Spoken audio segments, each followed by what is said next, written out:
Hey there folks, welcome back to the channel. Today, let's dive into the fascinating journey of Anakin Skywalker, aka the Chosen One, and the roller coaster ride he had within the Jedi Order.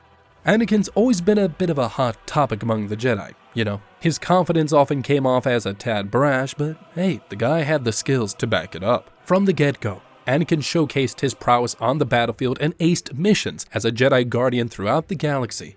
It's pretty remarkable how quickly he shot up the Jedi training ranks. Starting later than most, he surpassed his peers at an alarming rate, leaving the younglings in awe. Now, the Jedi Council tried to play it cool, making sure Anakin didn't get any special treatment. They even attempted to slow down his training, worried that his rapid progress might inflate the already sizable ego that he had. But you know how it goes. Anakin's reputation couldn't be contained for long. Our guy Anakin got a bit antsy for that knighthood status. Yet, he had some serious reservations about the whole process. There was this resentment bubbling because of the hoops he had to jump through. In the canon, it's a bit fuzzy how he made it to Jedi Knight, but the legends spills the beans. And trust me, it's a wild and surprising ride, totally different from your usual Jedi story. Believe it or not. Now, becoming a Jedi Knight isn't a walk in the park by any means. It's way more than meets the eye, carrying a significance that often goes underestimated.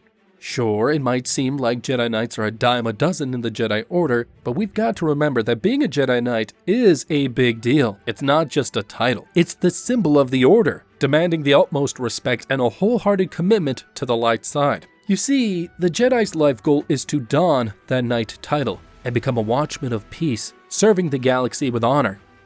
Now here's the kicker. Many Jedi spend their entire lives without reaching the coveted rank of Master. It's a rare feat. And let's clear things up. Most Jedi aren't Masters.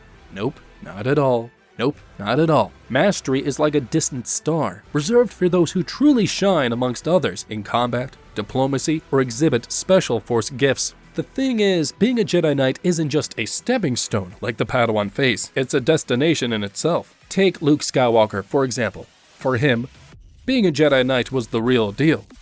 Come Return of the Jedi, Luke ticked all the boxes for knighthood, boasting the power and skill to back it up. So sit back, relax, and let's unravel the layers of what it truly means to be a Jedi Knight in this vast galaxy. Now let's dig into Yoda's take on things. He capped out at Jedi Knight, and according to him, Luke hit the Jedi Knight status by Return of the Jedi. But not just any knight, the top tier kind. You see, Luke had to face Vader, the ultimate challenge, to truly earn that title. As per Yoda's wise words, only then a Jedi will you be.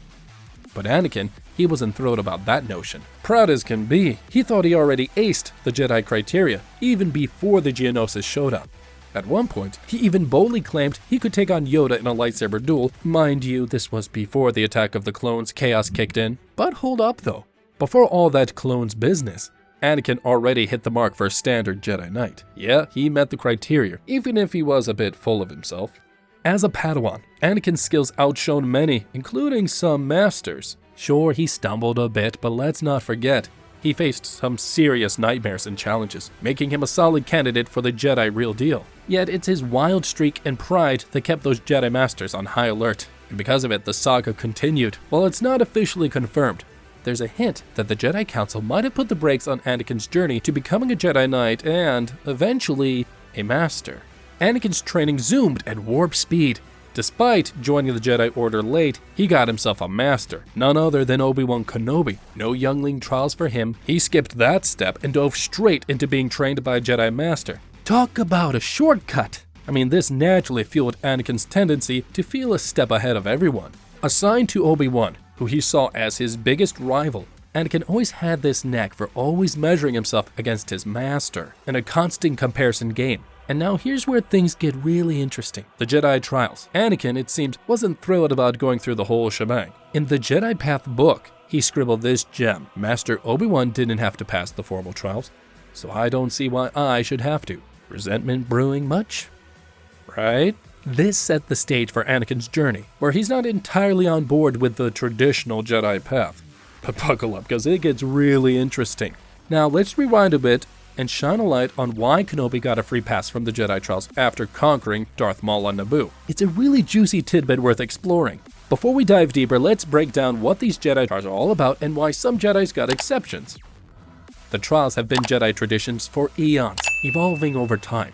Imagine like any 5-stage journey. Once a Padawan starts, any of these stages could hit them at any moment. Typically, it took a few days to tackle all the trials, where Padawans got tested on skill, courage, spirit, flesh, and insight. The trial of skill, now that's all about a Jedi's lightsaber mastery and combat smarts. It's like a Jedi's dance with danger. And then after that, the trial of courage, and here the Jedi proved their mettle of facing danger and overwhelming odds. And then came the trial of spirit, where Jedi confront inner battles and emerged unscathed. But then they had to hold tight for the trial of flesh, and this one put Jedi to the test, checking to see if they can endure and overcome any intense physical and mental challenges. And lastly, there's the trial of insight, sussing out a Jedi's knack for telling reality from illusion through tricky challenges. So, these trials, they're the Jedi's rite of passage, but exceptions can pop up for certain extraordinary feats. For example, Kenobi's victory over Maul, that earned him a skip the trials card. Now isn't that a twist in the Jedi tale? And now the scoop on those Jedi trials. I snagged this nugget from the Jedi Path Training Manual, giving us a sneak peek into what these exams looked like. Now today though, we're just skimming the surface, but if you're hungry for a deeper dive into the Jedi trials, shout it out below and we might just cook up a detailed video for you. So, we're talking traditional trials here. The trial of insight was the classic route for a Jedi eyeing that knight rank. But wait, exceptions could slide in. If a Padawan faced a major challenge during their on-duty adventures, they could catch a break. The challenge? It could be anything epic, from pulling off a mega feat to taking down a Sith. Now, rewind to the days of the new Sith Wars, and you'll find Padawans skipping trials left and right. Why? Well, their frequent showdowns with Sith on the battlefield acted as a one-size-fits-all test. You face a Sith? Boom! You're taking off all the boxes. Skill, check. Courage, check. Spirit, flesh, and insight, all done in one go. Now take Qui-Gon Jinn, a Jedi Master. He met his end at Darth Maul's hands, right before Obi-Wan's eyes. That's the kind of heavy-duty challenge that can fast-track a Padawan through the Jedi ranks. Imagine the pressure! And stick around because there's more to this Jedi trial tale. Imagine it. A young Padawan named Kenobi pulls off a jaw-dropping move by defeating Darth Maul, marking the first time in nearly a millennium that a Jedi took down a Sith. And the kicker? Kenobi did it without nosediving into the dark side, a feat worth some serious Jedi applause. This heroic deed wasn't overlooked by the Council. Nope. They were thoroughly wowed and decided to elevate Kenobi to the rank of Jedi Knight. They weren't just impressed by the Maul takedown though. The Council saw Kenobi as a battle-tested force to be reckoned with, holding down his own in various skirmishes, but Anakin, however, couldn't shake the Council's hesitation to knight him, fueling his belief that the shortcut to knighthood was a Sith takedown. And this sets the stage for Anakin's solo charge against Dooku, throwing a wrench into the usual Jedi protocol. Now here's the deal. Even after surviving the Battle of Geonosis, a gig that got many Jedi knighted, Anakin didn't get the nod. That, my friends, left him fuming. In the legend's tale of Jedi Trial, Anakin's knighthood gets its moment at the Battle of Praise Setalin.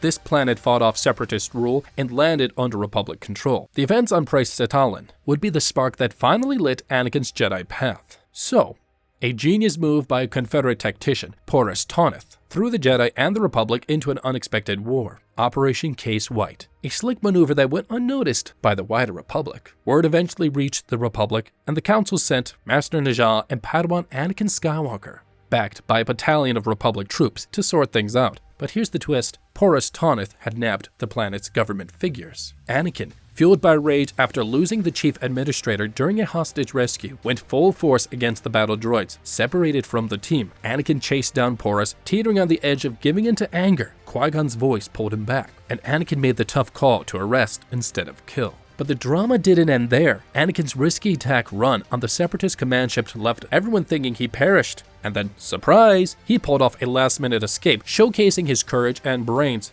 And Mace Windu and Yoda, moved by his sacrifice, finally considered knighting him. Obi-Wan, Kit Fisto, and Ki-Adi-Mundi backed Anakin's knighthood, even with his shaky reputation. To keep things hush-hush, Yoda secretly knighted Anakin, personally severing his Padawan braid, and then boom, Anakin's dream came true, skipping the Jedi trials and officially becoming a Jedi Knight.